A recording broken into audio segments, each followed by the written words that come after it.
First thing this morning, we hear that one of the jurors had an emergency and had to leave the country, so they have replaced that juror with someone from the alternate pool. Michelle Troconis talked to you on that first date for at least 2.5 hours, correct? Correct, yes. She tried to explain things to you, right?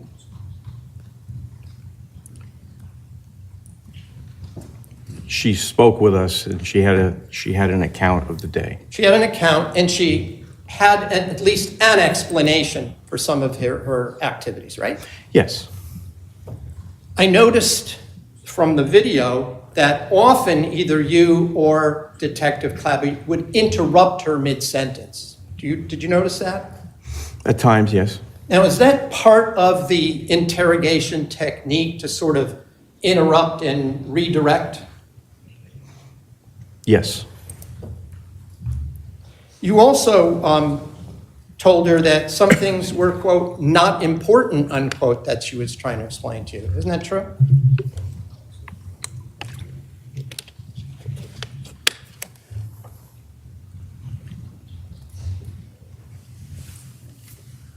The specific words I'm trying to recollect, but there were things that she was telling us that were of lesser importance. I'm referring specifically. I'm noticing that this witness drinks water when he's feeling more stress. And I just want to be clear about one specific point. When you told Michelle Troconis that you had proof or evidence that Fotis Dulos was not home at 6:40 in the morning, as she said, that was a interrogation technique statement, wasn't it? We had his DNA on a faucet But at the crime scene. right, but So we didn't. you know a lot about transfer DNA. Notice he didn't actually answer the question. The question was that a technique? And the detective is justifying himself. Now, I understand where he's coming from, but he's not answering the question. If a witness in an interrogation room did the same thing, justified, instead of answering a question, then that witness would be looked at with suspicion. You've learned about transfer DNA, right? Yeah. Yes.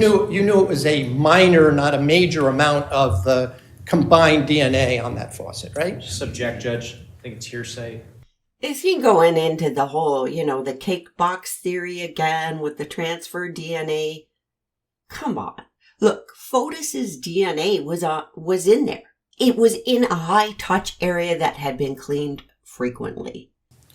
You also told Michelle Troconis that she would have to know what happened to Jennifer Dulos, right? Yes. Was that because she was living with Fotis Dulos that you said that? Partially. Was it because she was dating him at the time? Partially. Do you think that from what you had already told us about what you had learned about Fotis Dulos, that he was finally revealing his true self to this girlfriend? Just going to object, Judge. Ground. Speculation. Form. I'm asking. How many of you have lived with someone or thought you knew somebody really well and then found out they were lying to you or hiding a whole other life or hiding something important that they were engaged in? Just because you live with somebody doesn't mean you know everything that's going on. And Fotis, who knows, who is practiced at wearing the mask for everybody, who needs to control everybody and therefore present the whatever mask or picture that he wants to present, is not going to just reveal everything he's doing, especially not if it's a crime. But she kept telling you that she did not know, didn't she? She did. She told you she didn't know what Fotis Dulos was up to that day, correct? Yes. She told you she didn't even know he had gone to a party, picnic party in the backyard of Jennifer Dulos' house 2 days earlier, right? That's correct. She told you this at least, as I counted, at least 6 times. Isn't that right?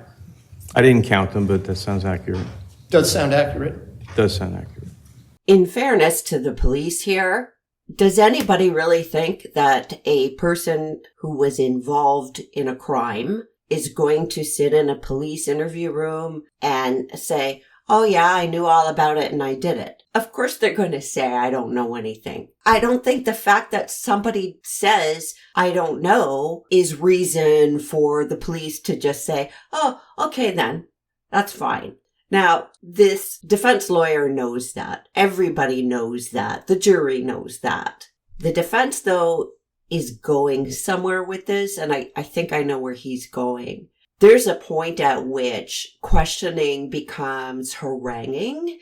This detective, this particular one, I'm not saying all of them, this guy, appears to me to have had tunnel vision. You then interpret everything in a manner to match your theory instead of looking at the evidence and then coming to a conclusion. If you're tunnel visioned, you will discount or minimize other things that would contradict your theory. I mean, you get the idea. The witness, in spite of being questioned and questioned and questioned, was in fact telling the truth, but this detective just wasn't having it. She also agreed that she would help look anywhere, didn't she, that you wanted her to?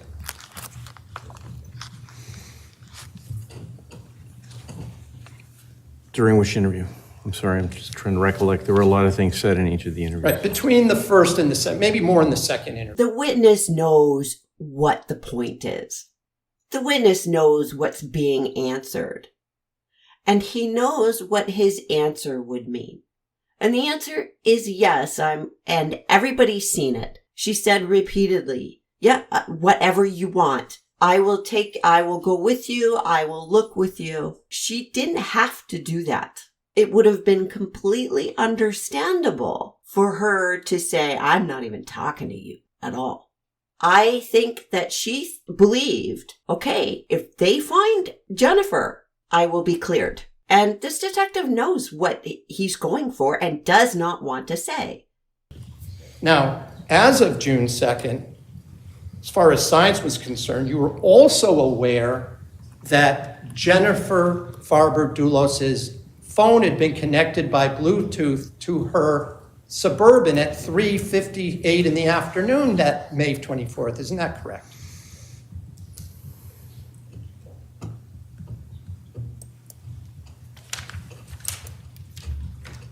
I don't remember being aware of that, no, Counselor. Her phone being connected at 3:58 in the afternoon doesn't mean she was alive. It means her phone was within range. She also told you that this was the first time that she had shaved Mr. Dulos's head, correct? Correct. But she told you he'd done it before for water skiing, right? That he had done it before. I'm not sure if Yeah. it was for water skiing. Well, I'm just going to show you Exhibit I, Defense Exhibit I. It's already in evidence. I'm going to ask you do you see that? Yeah. Yes. And what's the date from that image, the post? December 24, 2016. 2016, right? 2016. And the next one? What's the date for that one? June 25, 2016. Okay. The next one? Can you zoom in a bit? Well, before you do, what's the date on that one? June 18, 2017. So you'd agree this wasn't the first time you'd ever close cropped his hair, correct? In 2019, that is. He had short hair previously. I don't know if it was as short as it was when we encountered him on the 31st. Each time you talked to her, you would try to corroborate that information, correct? Correct. And it led to sometimes more questions, right? Yes. And sometimes it led to leaving certain issues alone and just talking about other issues, correct? Yes. Just going to object, Your Honor, it's vague. Did you look for Instagram or social media posts of Fotis Dulos with close cropped hair after Michelle told you that this wasn't the first time that he had done this? I did not personally, but Someone did? someone did. Okay. So you had no reason to disbelieve her about that, did you? That this wasn't the first time that he had close cropped hair for water skiing? No. She also told you that Pavel Gumieni had supposedly was down in New Canaan, correct? On the 24th? Yes. On the 24th, right?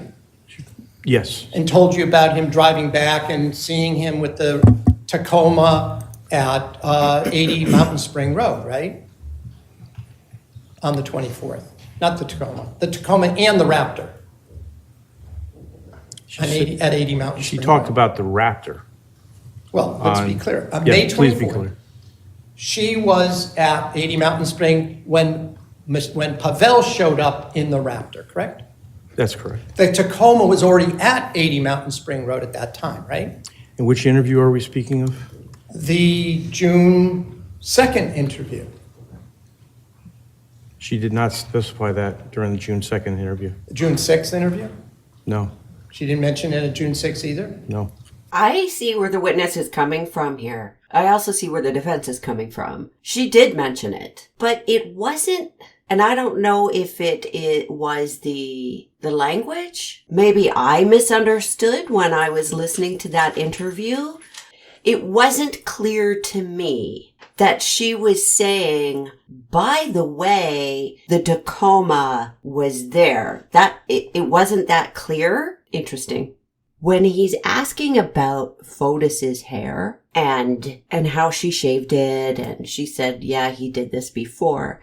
Again, this goes to her mindset and intention. This idea that she shaved his head as part of a conspiracy, which hasn't been explicitly stated here, but it's implied, is inconsistent with the evidence. The evidence is, and there's nothing to actually contradict the evidence, is that he asked her to shave his head, and she did, and because he'd done this before. The fact that she wasn't the one to shave it for him doesn't really mean much, because he could have gone to the barber like he had before. And it's not like he could walk around hiding the fact that his head was shaved. So if the barber had cut his hair, would they say, oh, the barber was conspiring? No, that's ridiculous. So in her mind, she's being asked to do something to help him with something, the head shaving, that he'd done before. So there's no reason for her to think that it was unusual or in relation to some conspiracy to commit a crime. She would have no idea. But this investigator, this detective at least, has a theory in his head. And so everything's got to match it. All right. When he showed you the piece of paper that's Exhibit 74, he then asked you about whether she wrote on that document that she had been on Albany Avenue with Fotis Dulos when he was disposing of garbage bags. Do you remember those questions? Yes. And your answer was no, correct? My answer was no, correct. But when she didn't put on it that she had been to Starbucks, did she? No, the last entry was 710, or 510, excuse me. She didn't put on there that she'd been to Starbucks on the timeline, did she? Oh, that's a good point. So they're making something of the fact that she didn't put on the timeline, we drove around all these streets and Fotis disposed of garbage. The timeline actually ended prior to that. That just goes further to, the police coming up with reasons to sort of justify their theory, and it's actually not supported. I missed that one. In the kitchen, and I always do, in the table or in the chair, I go up to the office. I was gonna do a coffee. I didn't. I don't remember if I did a coffee. I don't think so. Usually I do coffees every time after trouble. We go with sometimes with photos, sometimes without photos. I walk. Kent, the lawyer is there. Okay. They're talking in the further. Have you been in the house? No. Just explain. They're in the table down the office. They, Kent and who? And photos. Kent and Photos. I grab my computer. Detective Kimball, did you have an opportunity to listen to the defendant's words in that particular clip? Yes. What did she say about whether or not she had seen Mr. Dulos in the office on May 24th? She stated she saw there at. She stated she saw Mr. Dulos And did she indicate where in the office she had seen him? towards the back of the office. That's actually not quite what she said. She just said they are at the table. So it could still be an assumption of hers. When I first heard this, I assumed, and I know better, but I did this, I assumed that she's saying she saw them. Now that was my mistake. She didn't actually say that. And when she clarified later, she said, look, it was in my head that that's what it is. So she walks in there and she knows she's seen Kent. She's seen the Suburban. She knows they have a meeting. She may well be assuming, oh, they're over here. I'm going over here in the office. This is interesting to me because, sometimes when we hear things and we all do it, we assume we know what was meant. And sometimes we fail to hear what was actually said. I think on this one, a juror would side with the prosecution on this one because that's, I think, what most people would take from her statement, especially without hearing the subsequent clarification. Detective Clabby indicated to the defendant that Fotis had killed Jennifer, and that was a fact, correct? I do remember that, yes. Okay. And the defendant asked you, did you look in the house? Yes. Did you find that response odd? I didn't think it was odd. I think it's a unexpected question to hearing that news. Did you look in the house?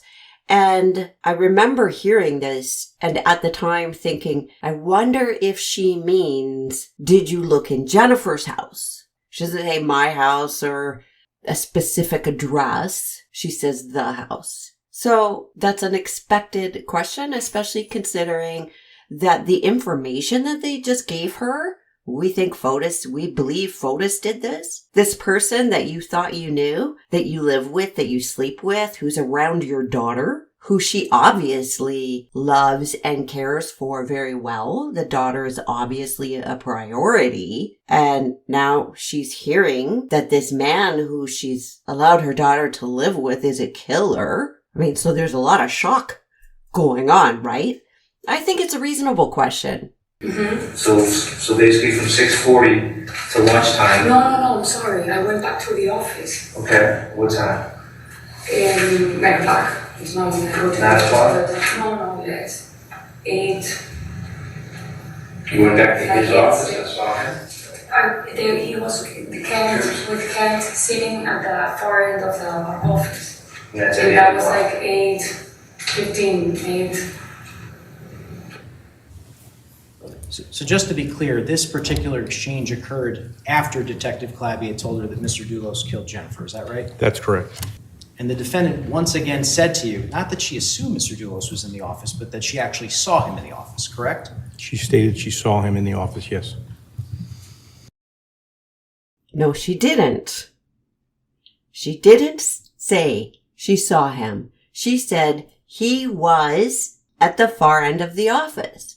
The listener, and I have to admit, including myself, assumed that she knows that he was at the far end of the office because she saw him and that she's saying she saw him. She's saying he was there. She also is not saying here, I assumed he was there. So that's also correct. At the time of the interview, it would have been better, and this is difficult when you're actually in an interview. There are a million things going through your head, and it is really easy to sit back and look at a video when you have lots of time and no pressure and examine that and take it apart. That is so much easier than being in that spot. So I'm not trying to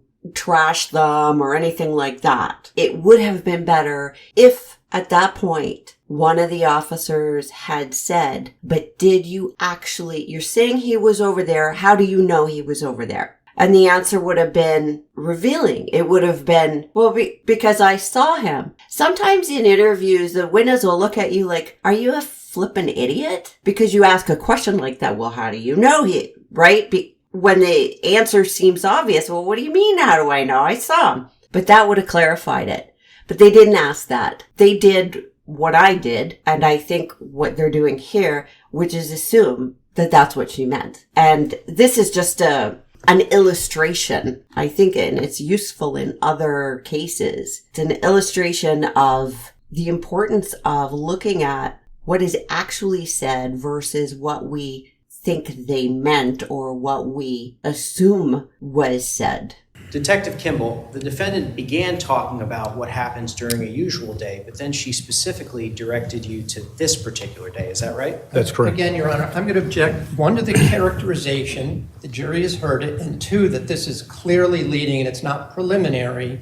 He's telling the witness how he should perceive this and how they should perceive what was just said. Well, I see where the prosecution is on this.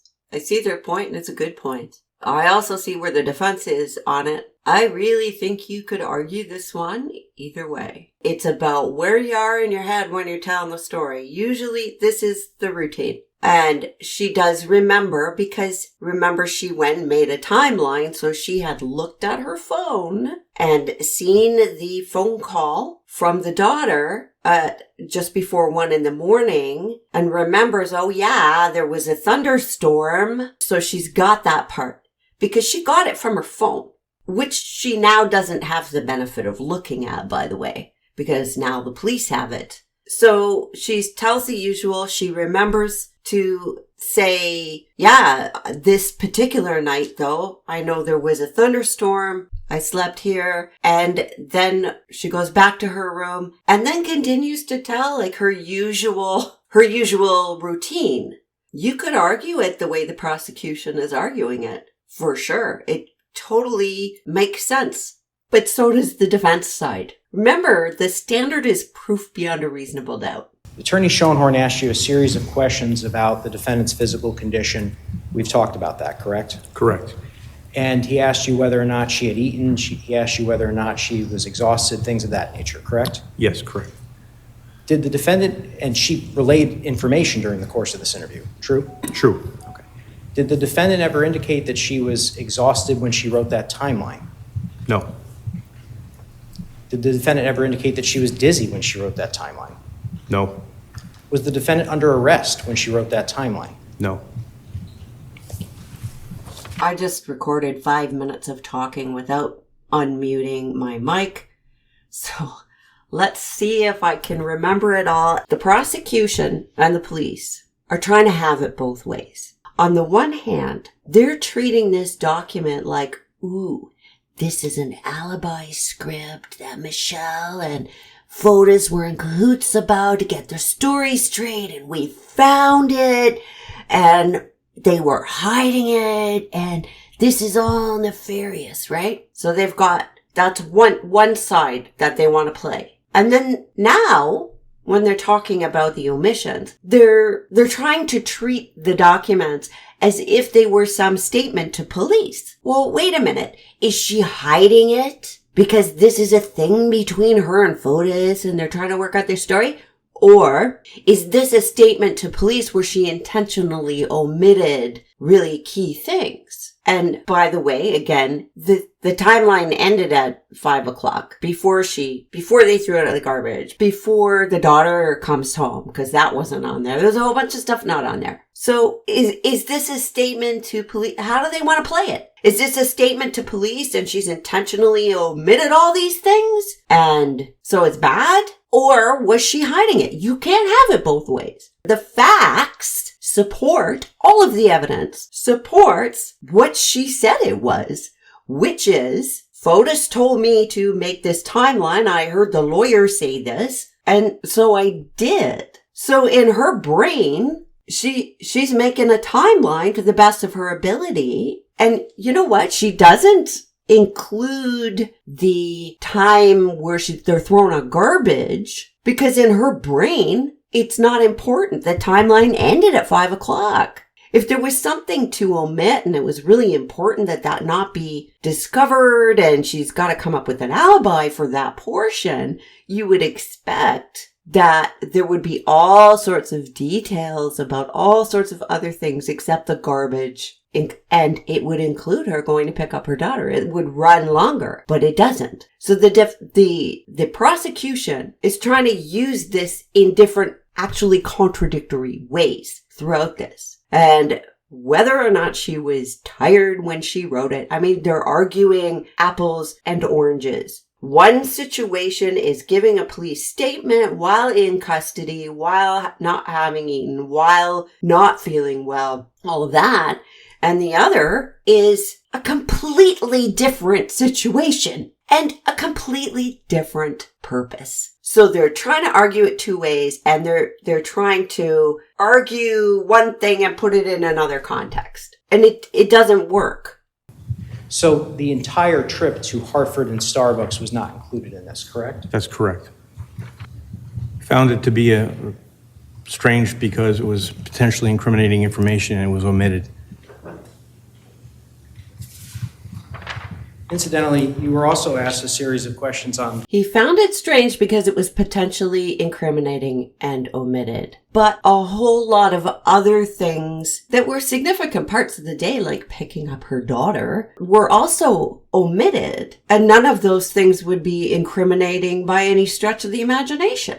So if you're going to pick your facts to hang your hat on, at least make sure they're consistent. I could swear I heard them say that the timeline ended at 5 o'clock, which was before they ever went to Starbucks. And if you'll recall, previously, they were suspicious of her receipts and saying, well, why did you keep your receipt? So here in court, they're saying, oh, she omitted this trip to Starbucks because it was potentially incriminating that she was there in Hartford, right? But before, they're saying she kept the receipt from Starbucks so she could prove that she was there in Hartford at that time.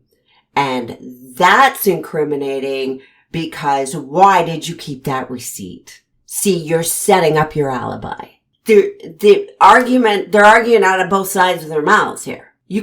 They keep trying to play things both ways. You're damned if you do and you're damned if you don't. It doesn't matter. Doesn't matter what she does.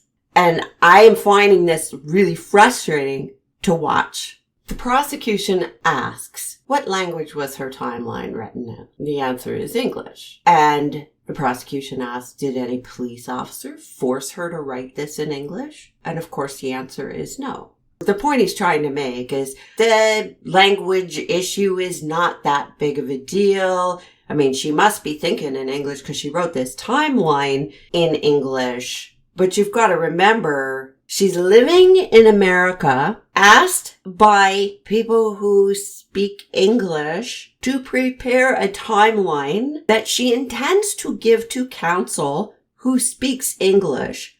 Why, on God's green earth, would she write it in Spanish? But they're going to take this and apply it over here to prove something different. Did the defendant ever tell you that she was malnourished when she wrote this particular document? No, she did not. I find this ridiculous. I know what he's trying to do, and even what he's trying to do is ridiculous because he's taken an argument from over here and putting it over here, and he's just mixing up, he's conflating the issues. This is very frustrating to watch that. He's just as bad. I'm mocking the defense, but these two are just as bad. The prosecution points out that that Michelle's former attorney had said, listen, she relies on her phone. And this has come up where she's saying, well, I'm trying to remember, but I need my phone.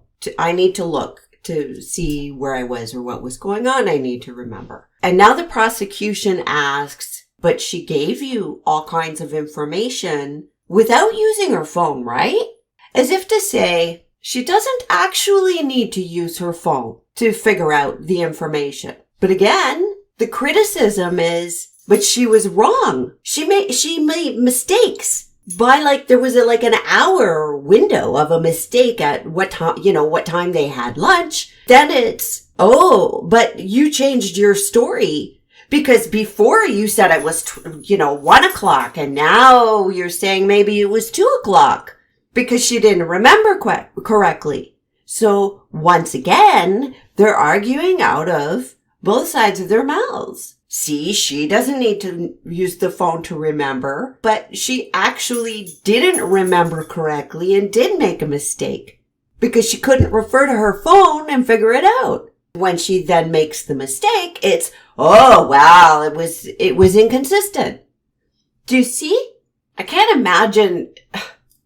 Actually, I can imagine being on the receiving end of that kind of stuff. The prosecution brings out the fact that at one point during one of Michelle's interviews, she was asked, what do you think happened to Jennifer? And Michelle said, I hope she's hiding somewhere. So Michelle's in a place, obviously, where she doesn't want to believe that what's happened. And at the end of the interview, Michelle also offered to help the police look for Jennifer. I'll take you into the woods. I'll even dig holes for you. And so what the prosecution's doing is trying to point out that Michelle is saying, well, I hope that Jennifer is hiding somewhere, and contrasting that with, I'll help you dig holes. And the point is, well, why are you going to be digging holes if you think the person is still alive? And that would be a great point, except that the two statements took place at different points in time, albeit in the same interview, when the person making the statements had two different sets of information. So in the earlier statement where Michelle says, well, I hope she's still alive, part of it's Michelle's own psychology. She does not want to believe what's happening. How hard is that? She doesn't want to believe that. So she's at that point. But then they're telling her that they know that Fotis killed Jennifer. And then Michelle says, yeah, I'll help you dig holes. So Michelle's getting to the point where, she's getting all this information thrown at her, and it's starting to dawn on her that this is a possibility. So I think it's an unfair, taking those two different statements at two different points in time based on two different sets of information and then comparing them as if they were contradictory. It's not quite fair.